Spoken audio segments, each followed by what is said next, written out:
Hello, how are you? Olá, como vai você? We are back. Estamos de volta, agora já para a semana 2 do volume 5 do PET, ok? Nós, somos da escola online. Já tá seguindo a gente no Instagram? Te convidei na semana passada, hein? Eu sou a Thais Lee, professora de inglês da escola online.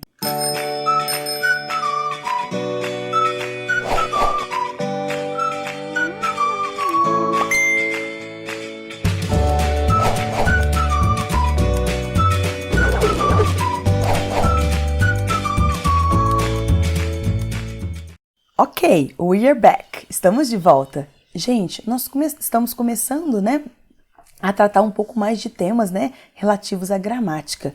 E ele já, logo agora aqui no início, dessa semana 2, ele já vai falar um pouco pra gente, sobre o there e do ladinho dele quando vem o que? O verbo to be, There is, there are, there was, there were, desculpa.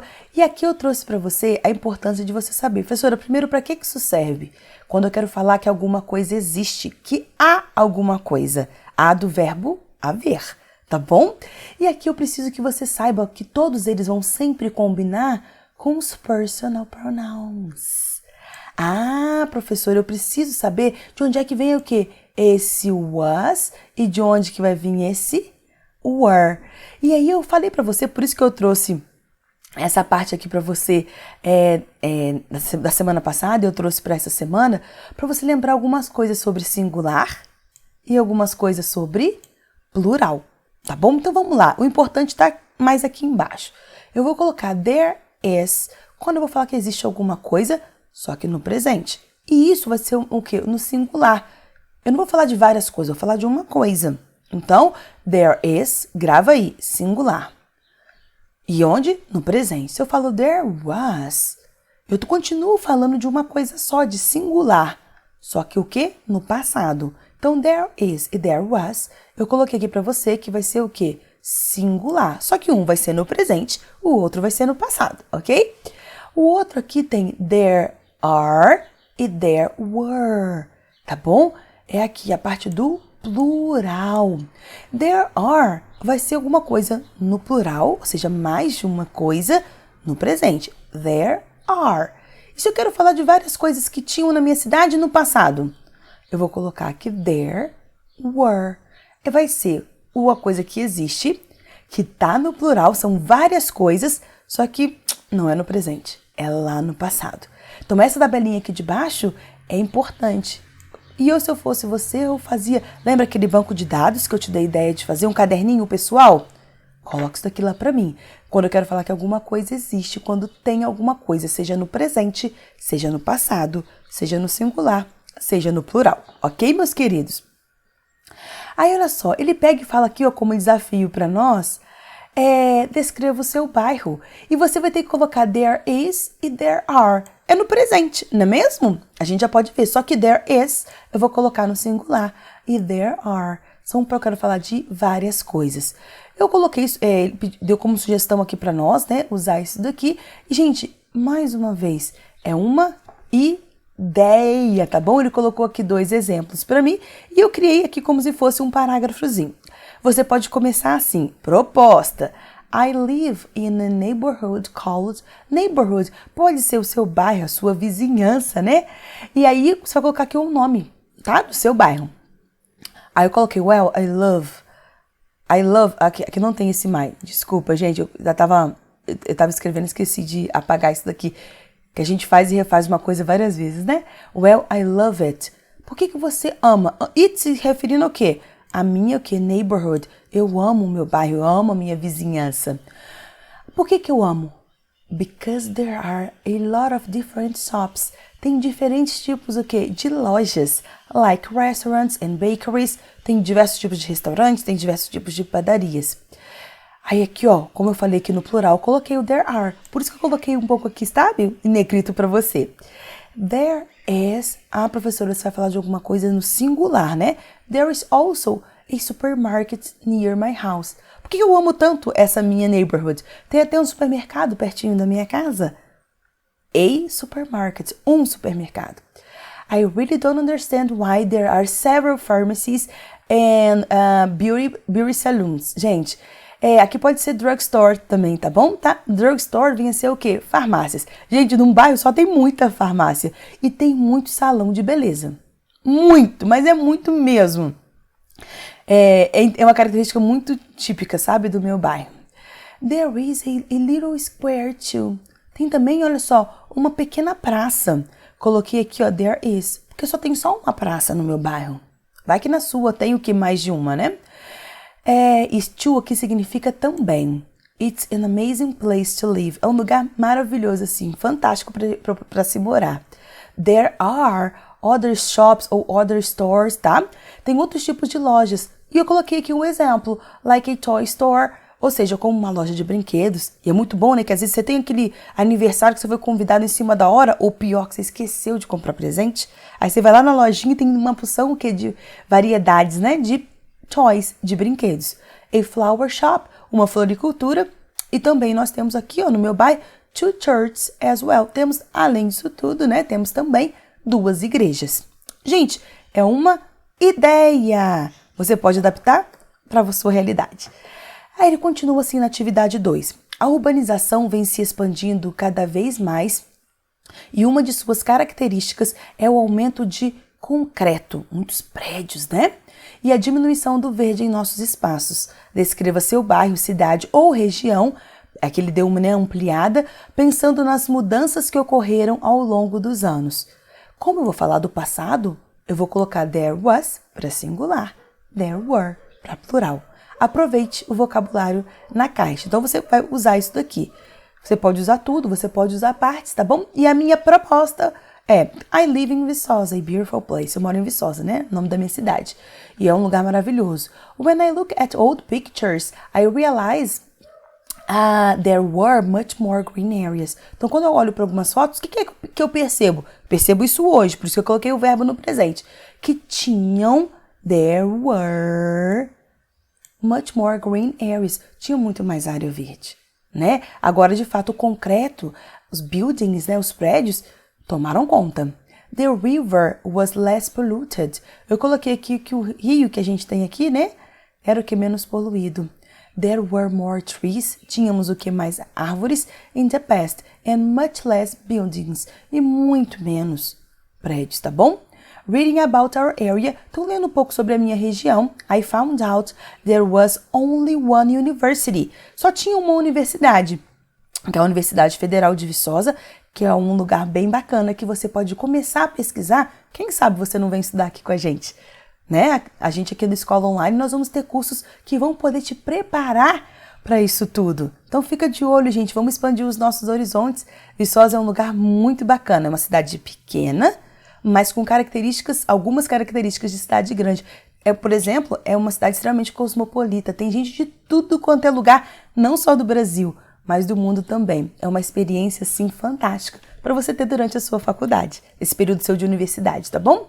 Now there are 4. Então, antes só tinha uma aqui, ó. There was, só tinha uma universidade. E agora nós temos várias universidades também, o que? Particulares. E agora nós temos 4. Professora, por que você colocou there are? Porque eu tô falando agora do presente. Eu quis brincar. Mas ele pediu ali só there was e there were. Mas no meu texto eu precisei colocar uma coisa, fiz uma comparação do passado e do presente, ok? Agora ele vai falar das 7 maravilhas do mundo antigo. Nós tínhamos as 7 maravilhas do mundo antigo, depois foi feita uma pesquisa, né, uma votação online, e agora temos também as 7 maravilhas do mundo moderno. E são essas 7 maravilhas do mundo moderno que a gente vai tratar agora nas próximas atividades. E aqui está pedindo para a gente descrever algum desses lugares, utilizando esses textos, né, que estão aqui nessa tabelinha. Gente, eu fui bem direta. Tá bom? Eu sou muito direta nas minhas atividades e eu só demoro um pouquinho mais quando tem que fazer explicação. Você pode fazer frases mais elaboradas ou você pode fazer frases mais simples. Eu escolhi fazer frases mais simples porque nós somos, né, uma turma, né, um grupo bem heterogêneo. Então, sendo bem direta, vamos lá. Ele pediu pra gente falar da Grande Muralha da China. Então eu coloquei The Great Wall of China is a magnificent construction, né? É uma construção assim. Gente, você já parou para você olhar para a Grande Muralha da China? Ela é maravilhosa. Eu tenho origem, né, chinesa. Meu sobrenome Li é porque o meu bisavô veio para o Brasil E aí começou toda a história de parte, né, da minha família, parte da minha mãe. Eu tenho muito orgulho desse Lee e dessa história da minha família, do meu bisavô e do meu avô. E aqui fala, gente, de uns lugares, né, eu sou do estado do Rio, então eu amo Christ the Redeemer Statue, né? Tá falando o quê? Do Cristo Redentor. E eu falei que o Cristo Redentor is located in a very cosmopolitan city. Gente, Rio de Janeiro, São Paulo, são cidades que tem pessoas do Brasil e do mundo inteiro, né? Então, quando você tem toda essa diversidade, são cidades o quê? Cosmopolitas. E igual eu te falei, acabei de falar de Viçosa. Viçosa, apesar de ser pequena, é também, né? Tem também essa característica. Aqui agora é Machu Picchu, um lugar que eu acho assim fenomenal. Is a very mystical and impressive place, né? Um lugar tem aquele toque místico, né? É um lugar que eu acho que se eu for, eu vou ficar assim refletindo por muito tempo, olhando aquela paisagem. Eu amo parar e ficar refletindo, né, sobre isso tudo. Aqui Chichen Itza, é lá no México, né? Is located in a beautiful and ancient area. Além de ser um local, né, antigo, é um local também o quê? Muito bonito. É lá que está localizada, né? Essa nossa letra D. Agora vamos lá, gente. Falando agora sobre a letra E, The Roman Colosseum, né? Quem nunca ouviu falar do Coliseu? Temos vários filmes, né, que contam as histórias de muitas coisas que aconteceram ali dentro. Vale a pena você assistir, você ler um pouco mais sobre isso. E eu coloquei aqui assim, ó. The Colosseum is located in a very historic and charming city. Gente, onde é que está o Coliseu? Em Roma. Você concorda comigo que além de ser um local histórico, o lugarzinho charmoso? A professora, eu nunca fui. Não, eu também não. Mas eu gostaria. Não só por causa do gelato, né? Que é o sorvete que tem lá. Mas, gente, é um lugar que, além de eu achar extremamente romântico, acho lindo. Por causa dos filmes, eu amo filmes, gente, e amo séries. Então, assim, geralmente, Roma é pano de fundo, né, para esses filmes e séries, assim, e tem muitas histórias bem bacanas. Taj Mahal. Além de toda a história, né, de amor por trás do Taj Mahal, gente, a palavra que eu acho que define é majestic. Né? Ele é muito majestoso. É um marco, assim, que a gente tem indiano e que é extremamente majestoso. E o último, Petra. O nome de uma banda. E eu gosto também. Petra is located among impressive desert canyons. Então, tô falando onde que Petra é localizado. Um local onde você vai ter o quê? Canyons, né? Que são aqueles desfiladeiros, né? E eles são, como é que eu posso definir isso? Impressive. Gente, eu acho impressionante, né? São coisas, assim, muito bonitas.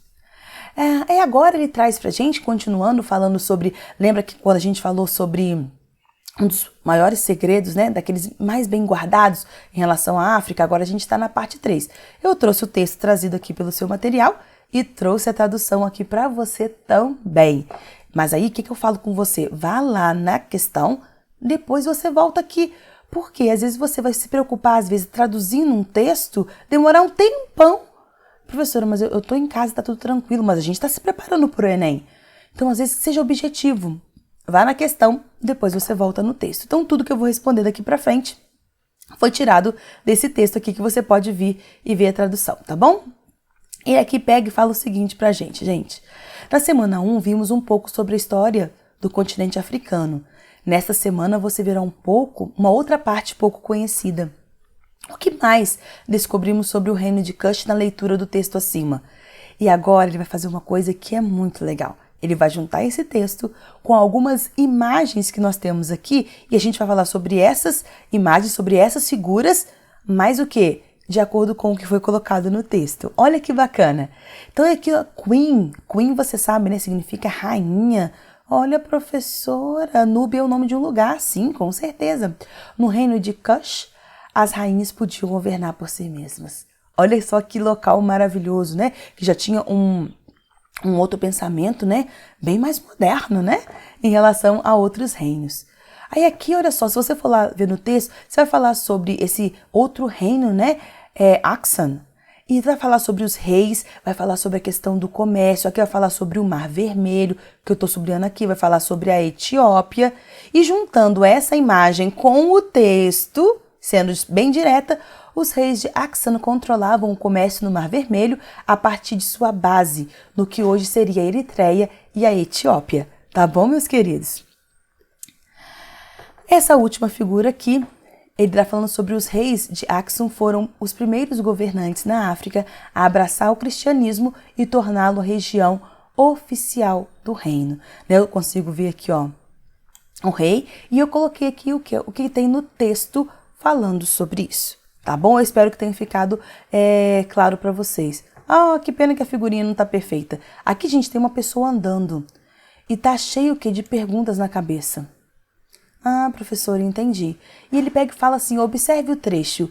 I wondered, given that my parents did not know enough about their own country's history, whether this was likely to be true of many other Africans. A gente falou um pouco, né, sobre esse texto aqui, tá falando da aula passada, quando trouxe, né, uma moça que começou a se perguntar sobre o fato dos próprios africanos não saberem nada sobre a história da África, né? Ou saberem muito pouco. E ela, quando ela foi visitar, né, ela soube sobre, por exemplo, acho que ela era o reino de Kush, né? E os pais dela não sabiam muito sobre os seus próprios países. E aqui fala uma nova leitura em One of Africa's Best Kept Secrets, parte 2. E aqui fala, para o Cambridge Dictionary, o verbo wonder dá a ideia de alguém que faz perguntas a si mesmo, expressando o desejo de saber algo que lhe está encoberto. Então, wonder é aquilo que, tipo assim, não sei muito sobre isso, mas eu me faço perguntas, né? Me ando questionando. Sobre o que a autora daquele texto ficou se perguntando após saber sobre o desconhecimento de seus pais. Eu coloquei, como os pais da autora são de origem africana e não sabiam muito sobre a história do próprio país, deles próprios, né? Ela se perguntou se isso seria verdade para muitos outros africanos. Será que outros africanos também não sabem muito sobre o seu próprio país? É isso que ela tenta trazer para nós, ok? E aqui, ó, olhe para essa figura aqui. O que você acha que ela quer dizer? Aí fala assim, a declaração The fact humans originated in Africa is anathema to some Westerns who would prefer to deny African origins. Tá falando lembra que o paleontólogo ele falou pra gente que vem a ser uma maldição, uma vergonha, né, para alguns ocidentais, que eles prefeririam o quê? Negar, né, as suas origens africanas. É uma possível explicação para o desconhecimento da história da África, né? Como a pessoa não tem conhecimento daquilo, ela prefere negar. Na sua opinião, por que muitos preferem negar ou desconsiderar a sua própria história? Gente, a resposta é pessoal. Cada um de nós, né, traz conosco aquilo que é as suas opiniões. Esteja livre para poder colocar as suas também. E aí eu coloquei, creio que a falta de conhecimento de suas origens seria a principal causa de uma pessoa desconsiderar a sua própria história. Saber sobre sua procedência, tradições e costumes do seu próprio povo, da sua própria família, faz parte da construção da identidade de uma pessoa. Identidade tem a ver com essa foto aqui. Who am I? Quem sou eu? Né? É uma resposta, uma pergunta importante. Se todos tivessem essa consciência, eu acho que se a gente soubesse quem nós somos, nós íamos perceber os diversos vínculos que nos unem, né? Acho que a tolerância ia ser maior, porque a gente ia ver como que nós temos algumas características em comum, mas ao mesmo tempo tem uma riqueza muito grande. Nós não somos mais do mesmo. Mais do mesmo significa a mesma coisa. Nós não somos iguais. Nós temos características peculiares, mas nós temos sim alguns laços, alguns vínculos, né? Alguns traços, né, da nossa história que o quê? Nos tornam o quê? Pelo menos eles nos aproximam, tá bom? Essa é a minha opinião. Espero que você tenha gostado. Gostou da nossa aula de hoje? Deixe o seu comentário, tá bom? E a gente se vê o quê? Next week. See you next week. Te vejo na semana que vem. Bye, bye.